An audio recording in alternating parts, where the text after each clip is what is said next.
Alright, David Harry here, and today I was going to go outdoors and do some testing with the Sony ZV-1, quite specifically doing 1080p so I can get a wider field of view to see what that's like, and also record in 50p as well in order to see what its motion was like. Now this is very specifically for another YouTuber called Loch9TT Racing, because we've been having a little bit of a thing on the comments of one of my other videos and I was asked to do that. I was going to, but it's raining.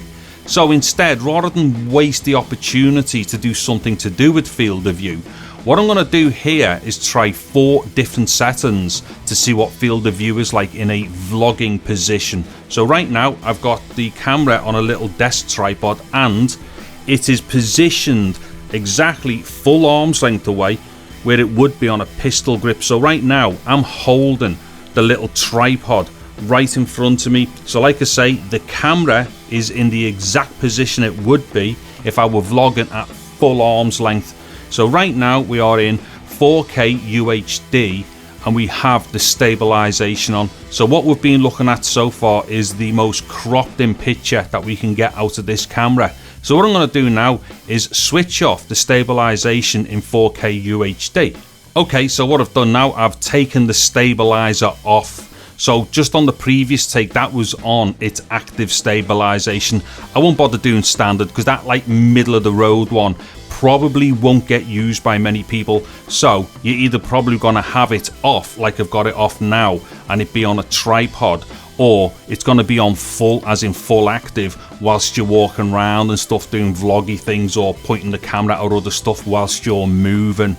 Okay, so right now this should give us an idea of just how much is being cropped into the sensor in order to do the stabilization. Now of course right now it is on a tripod, so this would be what you would do probably anyway on a tripod if you're shooting 4K UHD, which is to take it completely off. Okay, so what I'm going to do now is flip over onto 1080 and I'll start off with stabilization on and then I will take stabilization off. Okay, so I've now switched over to 1080 HD, and what happens here is we get a bit more of the sensor when we record in HD, and the reason for that is because by comparison, when we're in 4K UHD, it pixel bins by the looks of it around the edges a bit, so it chops in a bit into the sensor, so basically cuts in. Now the thing with this HD, although it might look a bit narrow, that's because I've got the active stabilization on just for this test, because don't forget I'm going to now switch it off in a second so we get an idea of what that looks like. So just to remind ourselves again, this is 1080 HD and it should be using more of the sensor by comparison to 4K UHD. Now what I'm going to do is flip over to 1080 HD without the active stabilization on. Okay, so I am now in 1080 HD with the active stabilization all switched off, so no stabilization whatsoever.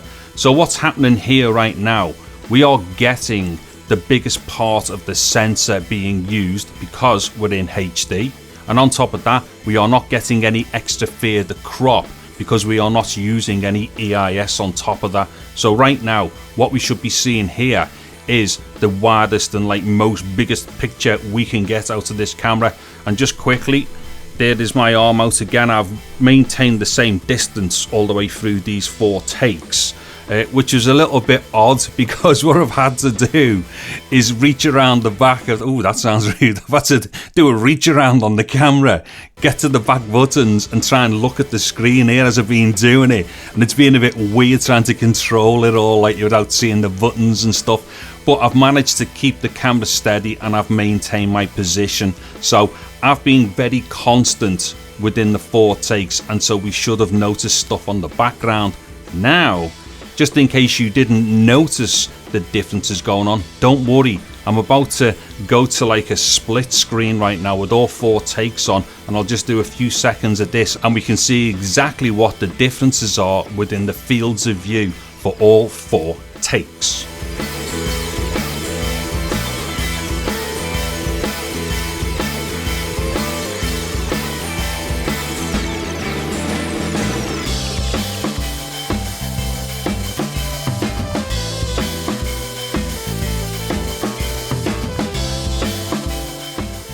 Okay, so there we go then. And I think this is probably going to be enough for this video, so I don't really need to go rabbiting on any further, because I think that split screen element there would have kind of give you all the information you would have needed to have known. So although this video was realistically done at the request of Loch9TT Racing, I'd be very interested to know what other people think about this field of view test, because don't forget, this is more to do with the vlog position, which obviously is the thing that the camera's being sold on, this vlogging thing. So it's very important that we know the things like the field of view in the various resolutions and with and without stabilization and stuff. Anyways, if you're interested in having a watch of some of my other Sony ZV-1 videos, if you go to www.sonyzv1.com, that URL will take you to a playlist showing you all of my ZV-1 videos. Also, if you found this video insightful, entertaining or helpful in any way, please give it a thumbs up. Also, consider subscribing to my channel, share the video and get all over that notification bell icon thing like there's no tomorrow. Anyways, I'm David Harry. Thank you very much for watching this video. Take care and goodbye now.